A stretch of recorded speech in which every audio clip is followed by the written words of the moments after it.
name is Anita Adefuye.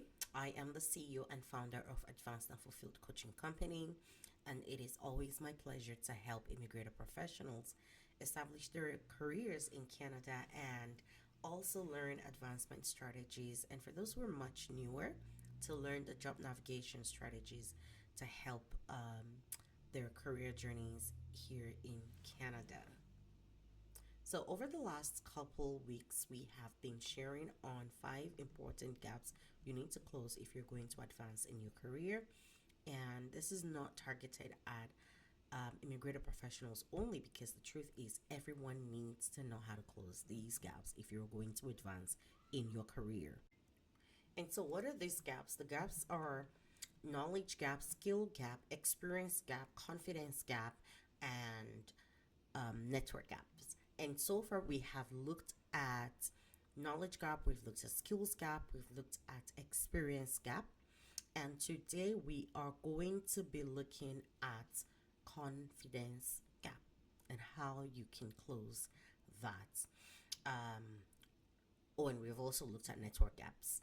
And one of the things that I want to share very quickly with confidence gap is that right off the bat, one of the reasons people lack confidence or would have a huge confidence gap is because they feel like all of those other gaps, when they identify those gaps, those other gaps exist, it feels as though they're out of control and they don't have control over the knowledge they need to acquire. They don't have control over the experience.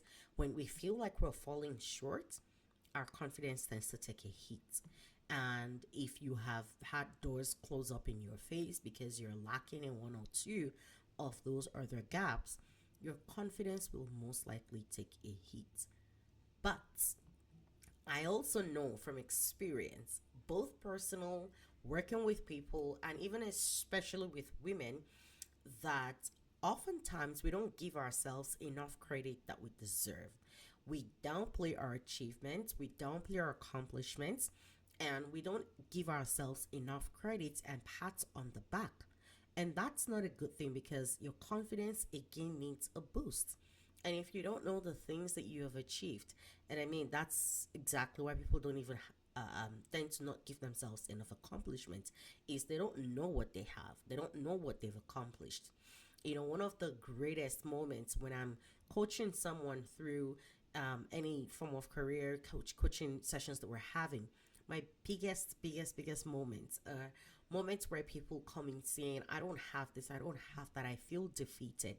A very simple exercise I give them to do, that when they find themselves doing, they always 100% of the time, without fail, will come back and say, oh my God, I didn't know I had so much under my belt. And I know this because I watched my life myself. I watched my confidence skyrocket when I did the same exercise for myself. And there's research and studies that prove that this is also something that would help you boost your confidence. And and I've seen it apply to all of our clients. And when they get that experience, it changes everything. And how you show up matters. Now, the reason we're talking about confidence gap last is not because it's the least important, but as a matter of fact, it can very well impact how well you are able to deal with all the other gaps.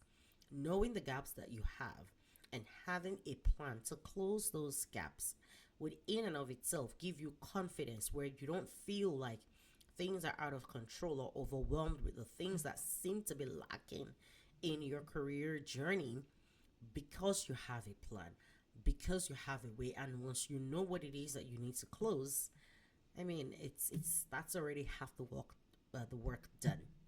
Okay, so without much ado, and so what is confidence gap? So confidence gap really is the discrepancy or the difference between your actual ability and the confidence that you have in those abilities. And now this is important, that you know that you're lacking in confidence gap and how exactly you can close it, because it has impacts for your career. it has impact for your career. And one of the greatest impact that it has is, I'll use this quote to really drive home this point. I can't remember who said it. I'll put it in the description just so that I'm not stealing someone's work. But I do believe there's a quote that says, if you believe you can, you are right. And if you believe you can't, you are also right. And that is very profound, because the truth is, how you see yourself determines how you show up. If you see yourself as an ant, you will show up as an ant with an ant's strength. And I mean, ants have their strength and wisdom and all of that. Don't get me wrong, and there's benefits to it, but I'm just saying, right? I'm just saying, in terms of, just not to just create a size analogy here. But if you believe that you are a lion, you will show up ready to take over in a nice way, but you'll show up confident. You'll show up bold. You will make demands that are bold. You'll put in requests boldly. You'll make bold statements. You'll have bold visions, right? And so that's one of the key things. Number two, why confidence is important, apart from it determines how you show up and how you see yourself. The number two thing is, I hear a lot of people talk about imposter syndrome. The quickest way to kick out imposter syndrome is to increase your confidence quotient. That's the quickest way. As soon as you increase your confidence quotient, watch imposter syndrome go down, because what you are doing is you're creating a strong sense of awareness of the things that you have been able to accomplish, the results that you have. Results have is one of the biggest antidotes to I can't do spirit. Results, I'll repeat that. Results is one of the biggest antidotes to an I can't do spirit. Okay? When you feel like I can't do this, and you remember that I have done this before, right? I mean, I'm a Christian, and sometimes, not sometimes, I do read the Bible daily. And one of the stories that I truly love is the story of David and Goliath, right? And oh my God, if you're not familiar with the Bible, I apologize, but please, I will drop a scripture link. Feel free to go read it in somewhere. You can find all this online. But one of the stories that I truly, truly so much love is the story of David and Goliath. And there's this King Saul, and he calls in David to come kill, well, he didn't call him in, but David offered to kill Goliath.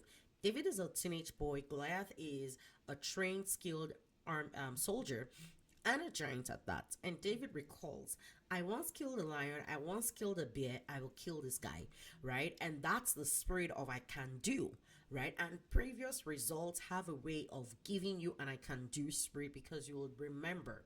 Right. And again, this is where skill transference is important. When you remember, I have done something similar.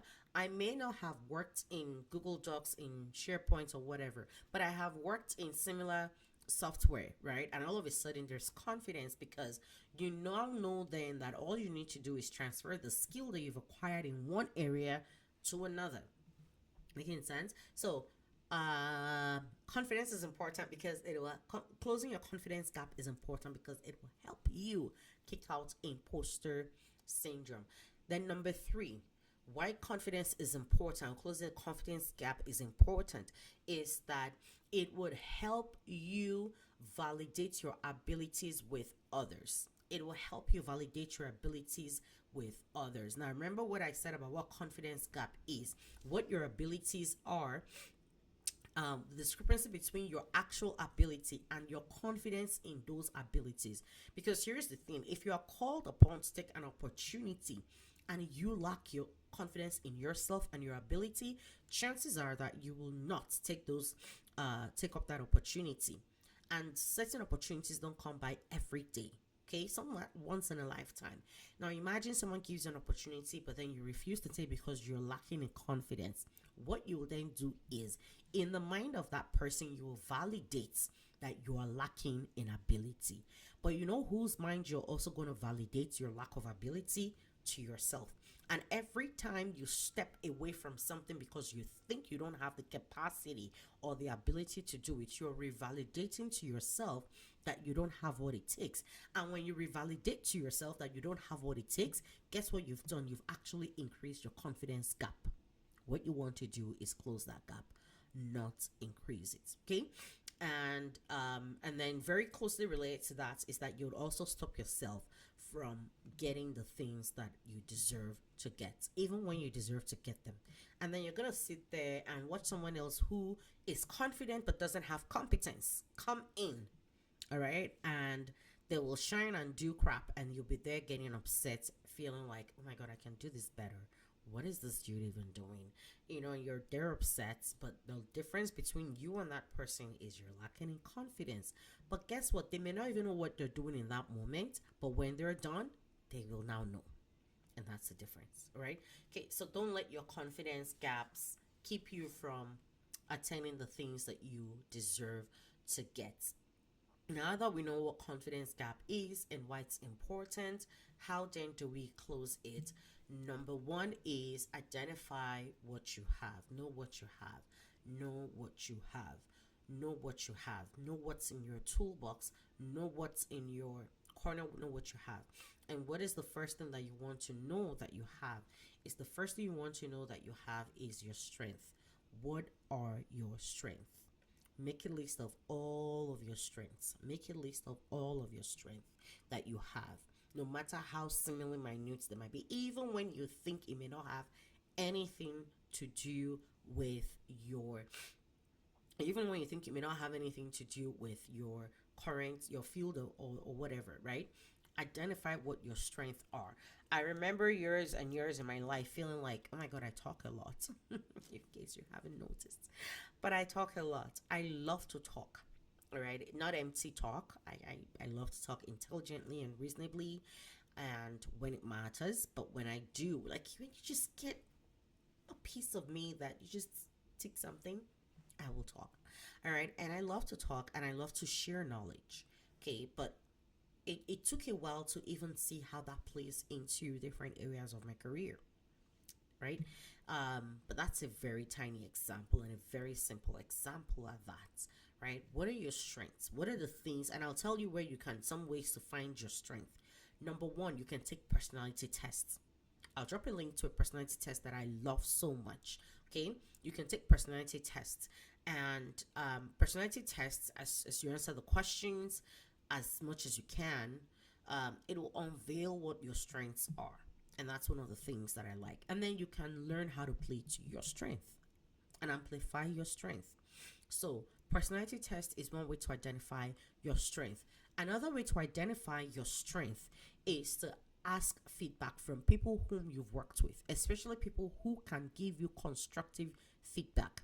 Now, I know people will want to go to certain people who will tell them things they think they want to hear.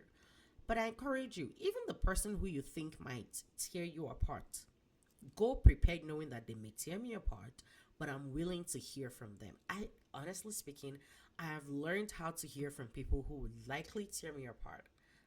And I mean, I like to hear from both because it gives me a rounded view.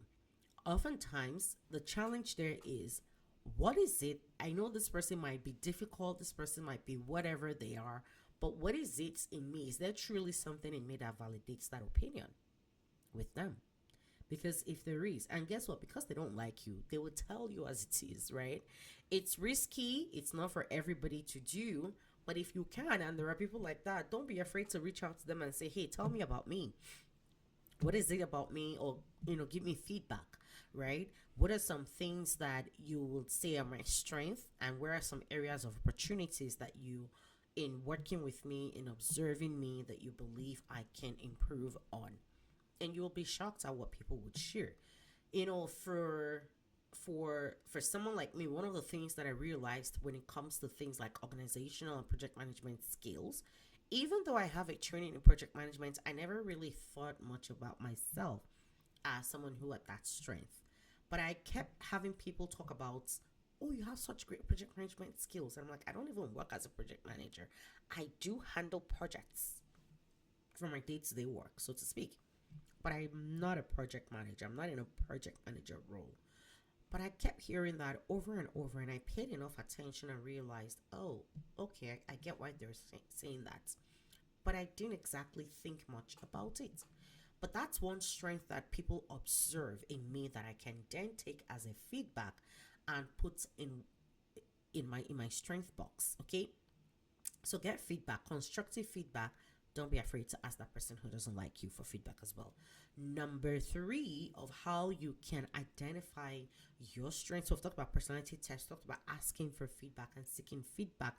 Number three is that you keep a success journal on all the things that people say about you in places you work, in things you do. Keep a success journal. And when people, so let's say you do a presentation, someone walks up to you and says, "Oh, you're really great with the way, I've observed how you put your slides together. It's really great. You're great with visuals." You hear some of those things. Those are things you want to note down and put down. Okay? Because it means that they're quickly identifying your strength. Now, you're not seeking this feedback, it's just coming to you. On one hand, you're seeking feedback, and then on what your strengths are. On the other hand, you're paying attention to the feedback that others are giving to you that are unsolicited. Okay? And then the second way to um, close any confidence gap is to the second way to close any confidence. So the second key thing that I'll mention on how to close confidence gap is by employing something called self-efficacy. And what is self-efficacy? Very quickly, I will talk about what that is. Self-efficacy simply is the ability or the belief in one's own ability. That's what simply put, right? That's what self-efficacy is the belief in one's own ability to succeed in a situation or in any given task or situation. Now, um, this is a psychological term or concept, right? And it was supposedly originally proposed by a psychologist called Albert Bandura. And in in this, he talked about four different areas or four different ways that impact how people behave and think, and how this impacts their ability to their confidence or their belief in their ability to succeed in a given situation per time. And so, very quickly, I'm going to touch on those four areas. And we actually have a course on this, and it's called our Confidence Booster course. So, feel free to check that out. And he talked about mastery experiences. So, you're probably at a point in your career or at a place where something comes very easily to you because you have mastered how to deal in that thing. All right. And one of the ways you can boost your confidence is to recall those moments to mind. Again, back to the whole David and Goliath analogy, right? And reflect on those past successes to reinforce your belief in your current capabilities to scale through whatever it is that you're dealing with and what your confidence can rocket. The second piece is vicarious experiences, and that is where you observe those who are similar to you succeed at tasks that they're doing, right? And this can increase your own belief in your ability to achieve similar outcomes. So many of us have role models or mentors that we look up to, that we sometimes even emulate, right? In some weird ways sometimes too. But the truth is, oftentimes, and one of the reasons why I personally love memoirs is because I can read people's stories or biographies or autobiographies, is that I can read people's stories, real life examples of people who overcome challenges, and I can apply those things to myself. Seeing someone else, there's such a power, and there's such a power in seeing someone else overcome something you're struggling with or something you're dealing with, and knowing that if they can do it, then I can, right? So identify people who have been through certain things. And I'll give you an example for new immigrants, right? I'll give you an example. Once you identify that there are people who come into Canada and they get jobs equal to the levels of the experiences and education and their immediate past levels, it has a way of boosting your confidence. As a matter of fact, these days we have newer immigrants who are coming in with greater confidence in their ability to land good jobs right off the bat, because you're watching and seeing people who hold good jobs who look like you. Well, they may not all have started at that level. The fact that you're seeing them hold certain levels has a way of giving you a confidence booster. So when in doubt and you can't find a mastery experience, for yourself, within yourself, and within your own experiences and accomplishments, look to someone else and say, if they can do it, then I can, and watch your confidence increase. And then the other thing is verbal persuasion. And this is really just self-talk for the, well, not self-talk in a simplistic way, but self-talk in a form of how you're speaking to yourself, but also who you're letting speak to you, right? And this is important because if you our words carry power and they carry weight, all right, and the truth is words can quickly change the energy in the atmosphere as much as it can quickly for good or for bad, right? So you want to surround yourself with people who speak positively to you, who give you feedback that empowers you to be better, not feedback that would pull you down, but people who speak to you in a way that boosts your confidence. And then the final piece is emotional and physiological states. Pay attention to your emotional and physical well being. There are people who, by virtue of toxic workplaces, we've seen their confidence take a hit, not because they're not capable, but because they've been in places where they're so mentally and emotionally drained that it affects your confidence. Take a walk in the sun for even 10 minutes and see how quickly your energy and your mood just changes for the better, right? So pay attention to your health, pay attention to your emotional well being, pay attention to your mental well being. It is important. So important that workplaces are now prioritizing psychological health and safety in the workplace. I would know. I used to be a consultant who managed a program on that space, right? And mind, like I said, also mind the words you say to yourself. Okay, so two key things that really come out here is look to your past experiences to help you repeat, to help bolster your confidence, but also look to other people who have achieved things that you're looking to achieve, and remind yourself that if they can, so can you. Okay, so look at people who are at the top levels in your desired career field.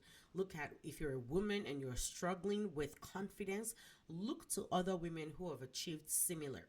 And then, and I want to add something also, just part of your career goals should be that you will make a determination to be that person for someone else, because there is the power of representation. And this is where this comes in, and I'm going to take a moment, like I usually sometimes do in my videos and writings, to talk to employers and organizations. Take a moment to do that. Now, if you are not committed to equity, diversity, and inclusion, you're doing yourself more harm than good. Because the truth is, there's power in representation. As a matter of fact, chances are that you're not taking in diversified thoughts, and your strategies would not be hitting diversified markets and needs and targets if you don't have diversified voices at your decision tables. And that's the truth. All right, so there's such power in representation. Sometimes the easiest way to empower people, who equity deserving groups within organizations and spaces, to have the confidence to put their names in the hat for opportunities that are leadership and high and executive, is to put someone who looks like them there, and not just put someone just for the sake of. Okay, we're not doing tokenism, but you find someone who meets the capability, dare to put them in and let them do the work they need to do. And just that's all some people need to see, is that you are committed to letting people who look like them shine. It's not that hard. It's not rocket science, people. It truly isn't. I digress. But we get the picture and we get the idea. Okay, so that's the second major thing. Yeah, the confidence piece, clearly each point seems to have their own babies. So bear with me. So we've talked about two things, but then there are several things within each of those things that we're looking at. Okay, so the third thing you want to do to close any confidence gap is to actually set goals. Again, like I said, I am choosing to speak to this last because it has a way of, like, it really just connects very succinctly with all the other pieces. If you don't have career goals, I encourage you to set them. You can even start by setting, let's say, a goal to close a knowledge gap. So, for instance, if you set a goal to close a knowledge gap and you say you're going to take a certification, 6 months from now. Something about achieving that goal would actually increase your confidence in your abilities. And that's the truth, right? Or if you set a goal to say, you know what, I'm gonna take a stretch project, right? This is me not talking to, how you close an experience gap. We talked about stretch project. If you say I'm gonna set a goal to take up a stretch project, and you actually achieve results on that project, it will give you confidence. There is nothing that tells you you can do it like doing it. There's something, I work with teenagers, and when I offer counsel to them, one of the things I tell them when they say, I don't have time, I can't do so much, there's only so much I can do, there's only 24 hours, and you know how they talk. When they start going down that drain, I just told them, I say, look, the truth is, the more you do, the more you tend to do. And what I really mean by that is this, that the more you find yourself doing things and getting the results that you desire, it has a way of fueling your passion, your motivation, and again, giving you that can do attitude. There is nothing better than actually doing it and seeing the results that you desire. Sometimes the results are even better than you hoped for. Okay, so keep at it. All right, so set goals, set them and break them down into smaller achievable goals. You hit a milestone, it has a way of propelling you to want to go further, right? When you get to a point where you become, let's say, a policy analyst, you tell yourself, why do I want to stop there? I already got to this, right? I can become a senior policy analyst. You become a senior policy analyst, you become a master at that level. You can tell yourself, why do I have to stop here? I can become a director in policy. And you do that, and you can say, you know what, I'm going to add something else to this policy, right? And before you know, that's how people grow, that's how people climb, right? So sometimes have a goal in mind and then break down those goals into small bits. As you achieve the little bits, it begins to add up, all right? Snowball your way to the top, so to speak. Achieve the little things, and over time, they add up to something big. Okay, so set goals if you don't have them, break them down into smaller, achievable goals, and as you hit each milestone, you watch your confidence grow. So number four thing you need to do, number three didn't have babies. So number four thing you need to do, number one was identify your strength. Number four is somewhat similar but very specific. And that is identify what I call your KSAs. Have a KSA pool. What is KSA? KSA is knowledge, skill, and abilities. Okay? Knowledge, skill, abilities. And what that simply means is that take stock of all the things you know, formal trainings you've had, work trainings you've had, in-depth study of things you know.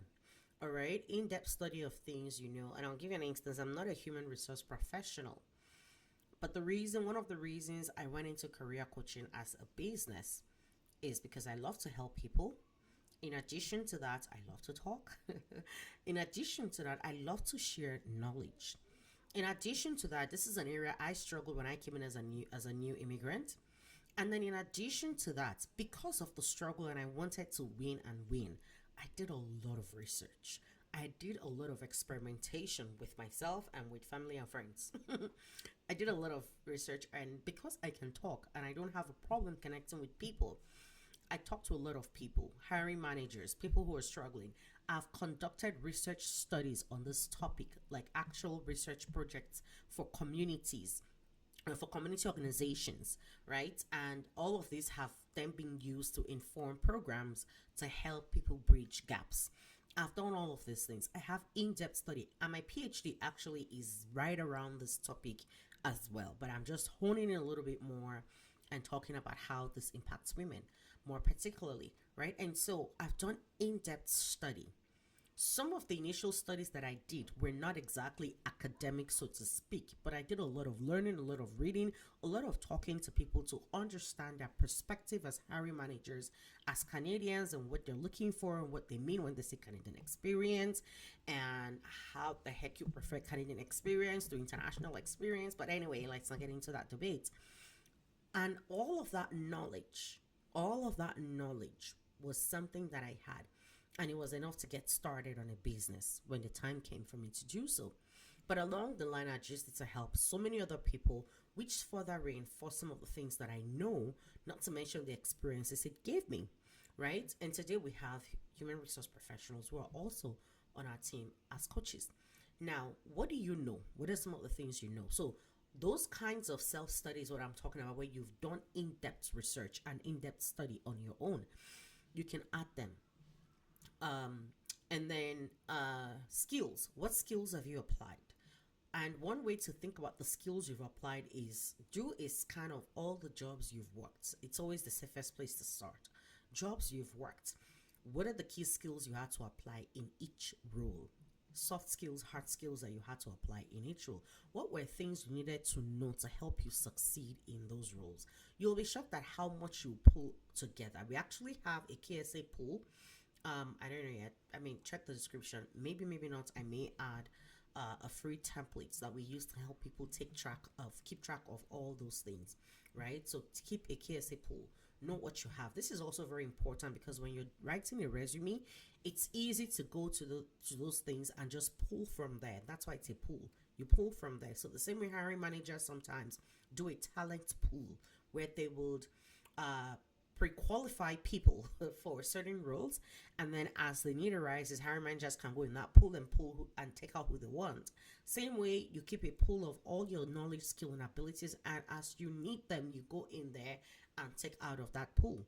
All right, and then finally, your abilities. Take stock of your abilities. What are things that come easily to you? Take it a step further. What are some ways you've applied your abilities, right? So for instance, I talk about how I love to talk. I can talk. All right. And but one of the ways that talking really comes to me is that I like to say things that make sense, I hope. And I like to share knowledge, and you share knowledge by talking sometimes, right? So, and there are moments and places where I have applied that ability to achieve results. One other ability I have is I know how to write. I actually love to write, right? And I write, and I have stories to tell about my life that I think would help people. And I've written a book about my story, okay? And so those are some ways. What are some abilities you have? Things that come easily to you than it does for other people. Take note of them.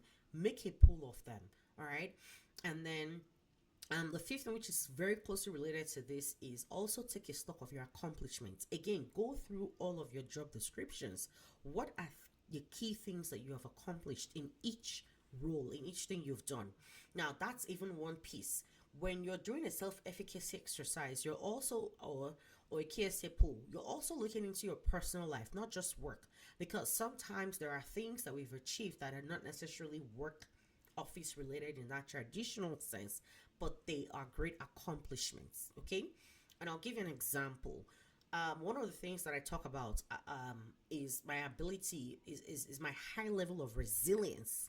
Now, why do I talk about my high level of resilience? Not just because I moved to a new country and then I crushed it, did nail that, but because I've been through child sexual abuse and somehow I lived through it, right, and came out stronger on the other side. That right there has nothing to do with workspace, so to speak, but it has a lot to do with how resilient I am as a person. It has a lot to do with how adaptable I am and how I know, I can make something good out of seemingly bad situations. Okay? And so that's something right there. Some of us have gone through grief. Some of us have fought cancer and survived. You may think these things don't have any place in a work situation, but I tell you, they do. It takes courage to go through certain things that life throws at us. Heck, if you can't think of anyone, here's one for every single person. You went through a pandemic, unless you're a pandemic baby. And even if you're a pandemic baby, I mean, you dealt with having to not knowing any other human being existed outside of your family members. And voila, you're probably out there crushing it in the world, meeting other people that you didn't know existed, and you're still going for it, okay? You went through a pandemic. Think about that. How did you navigate the pandemic?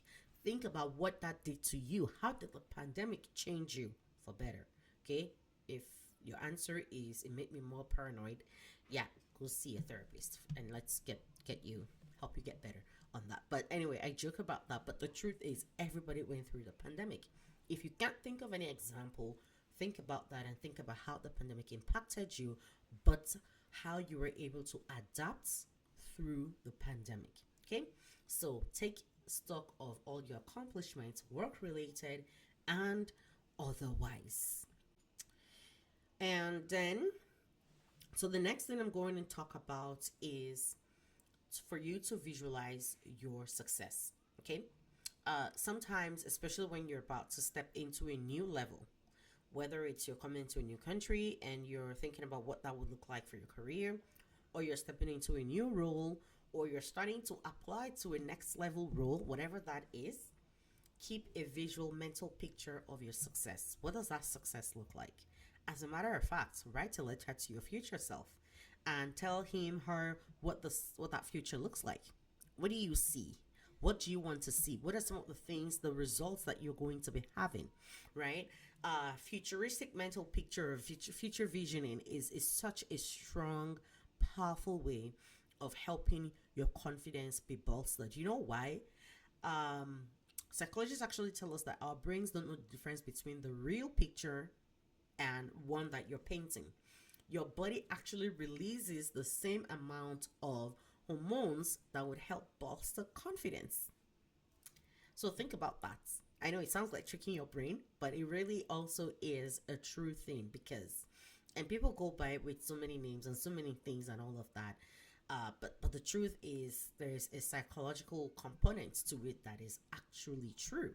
Okay, so picture that future. What does it look like? What are the things that you see yourself doing and the successes that you're having, and what does that look like?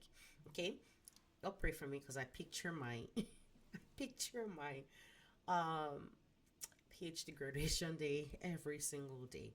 All right, so really create that picture, that mental picture in your mind, and let it stay with you. And if you want, hey, take a step further, put it on a vision board as well. That really helps because then you see what you're working towards, and it can help you have the confidence that you need. Okay, and finally, I would say this: um, stay positive. Okay, um, sometimes people tend to be their own number one critic. I don't think any good comes out of that. It's good to be self-aware of where you might fall short and seek to do something about it. But unless you're seeking to do something about it and actually doing something about it, don't criticize yourself that much. Okay, that would only make you feel less confident. Your goal is to increase your confidence quotient, not take out of it. All right. And so, um, mind how you talk to yourself. I talked about this earlier. Mind how you talk to yourself. Mind how you allow people to talk to you. Be self compassionate. It's easier for us to treat others with kindness and compassion, and harder for us to treat ourselves. If you try something and it doesn't work, hey, it's okay. You tried. All right. Instead, seek the lessons that you're learning from that, and then know how you're going to do things differently next time. But overall, be positive and be kind to yourself. But of course, also be kind to others around you. So I really hope that this series that we've gone through, have really been helpful to you. We would love to hear your feedback on how this has helped you. Which of these gaps are you going to be closing? Are you closing knowledge gaps? Are you closing confidence gaps? Are you closing experience gaps, skill gap? Which of the gaps are you closing? Network gaps. Which ones are you going to be closing? It has been such a pleasure doing this with you guys, and really thank you for all the feedback, the shares, the watching, everything that has been going on, and people just connecting with us. We do appreciate it. Again, if you need help in any of this, do not hesitate to reach out to us. You can contact us by sending us an email to info@advancedandfulfilled.com, or you can reach any of our services on our website at advancedandfulfilled.com. And if you have any questions that you want to ask us, feel free to send us those as well. You can also find us on all social media: TikTok, Instagram, LinkedIn, and Facebook. And, well, of course, here on YouTube, you can reach us by through any of our social media platforms. If you have questions, feel free to send them in. What are some things you would love to see us talk about? Also, let us know. We want to know what areas you would like us to focus on, and so that we can bring you content around those areas. And like I said, our goal is to help especially new immigrated professionals succeed in their careers. But we also know that there are challenges for people who have immigrated to Canada a while back.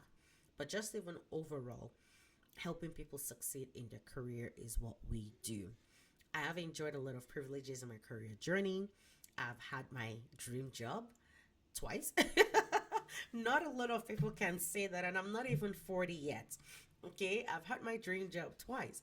I've accomplished so many things that I wanted to accomplish already in my life. Like, I'm already even starting to feel like, oh my God, what am I going to do once I hit 40 and beyond? Right? Because I've accomplished so many things that I wanted to accomplish already. And I'm still on a journey, don't get me wrong. I haven't arrived. I'm not a billionaire yet. So on to that journey. But I've accomplished a lot of things that I'm looking to accomplish, especially even within my career space. And I still have a lot to cover. But the little we're learning as we go along the way, we want to help as many people as we can. And that's why we do what we do. So until next time, I will see you. Don't forget to subscribe if you are new to this channel. Thank you if you're a returning viewer. We appreciate you, and we look forward to seeing you in our next video session. Wherever you see me, feel free to say hi, and I'll see you next time. Take care. Bye.